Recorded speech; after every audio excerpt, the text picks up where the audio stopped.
Hello everybody, welcome to UroChannel. Is it really possible to boost testosterone through exercise? I will answer that question in this video and give you some advice what to do to keep your testosterone levels up. As always, I will break it down into digestible pieces so you will be able to follow along. My name is Stefan Buntrock, I'm a urologist and sexologist, and I'm board certified in sports medicine. Before we start, please subscribe to my channel, hit like and activate the bell. Let me start by busting one misconception about training many of my patients have. They think that exercise directly leads to an increase of physical performance abilities. Consequently, the more training, the better. This is not quite correct. Physical exercise puts the body under stress. A bout of heavy weightlifting is actually an act of destruction to the muscular microstructure, but it also triggers repair mechanisms of the body and makes it adapt to the changed physical demands. In other words, muscle will grow as a response to training, but not through training. This is important because resting between workouts is absolutely crucial to give the body a chance to adapt. Many men don't understand the importance of following along a training plan that includes periods of rest in order to maximize training results. Why is this important to know? Because these repair mechanisms include both catabolic and anabolic processes. The acute response of the body to resistance training in men is to increase testosterone. Testosterone is the male sex hormone. It is the main promoter of muscle growth and of maintaining muscle mass.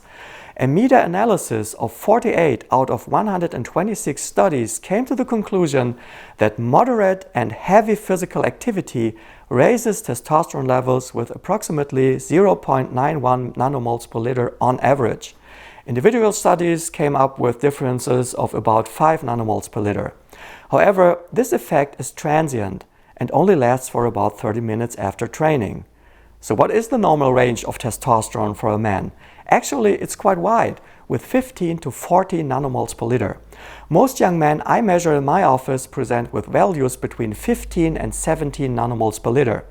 Within the scope of the normal range, an increase in testosterone of about 1 nanomole per liter and even 5 nanomoles per liter for 30 minutes is nothing you would be able to feel.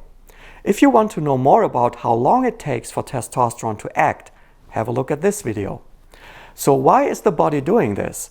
As I said, testosterone is the main promoter of muscle growth and the reason for increasing muscular strength following regular physical training. What seems to be logical might after all still be too oversimplistic. The meaning of this post-workout testosterone surge is still widely debated, and solid evidence is lacking which would support the muscle-enhancing hypothesis.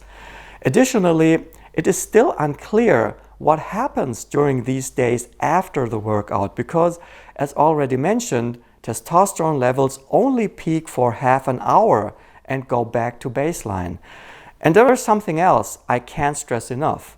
There is no study that has shown a permanent increase in baseline testosterone. I think this is what most men want, a durable shift. And this is something which is not possible. However, it seems that you are able to optimize the testosterone response. Weightlifting is king, but if you are into cardio, this is also possible, but only with high-intensity training. On the other hand, runners are not known for being bulky, so for significant muscle growth, you will have to work out in the gym. For optimal results, you will have to do complex exercises which incorporate large muscle groups. The intensity has to be moderate to high, and shorter resting periods between sets have also been observed to trigger higher levels of testosterone following the workout. Short rest means 1 minute between sets only. Apart from that, you can promote testosterone production by a healthy nutrition. Stay away from drugs, alcohol and cigarettes, and get enough sleep. In the end, there are no shortcuts to muscle development, and regular training is key. Results take time, and your individual genetics play a role too. Doping is not the answer, as you'll have to pay a considerable price sooner or later. Thanks for watching. Bye bye.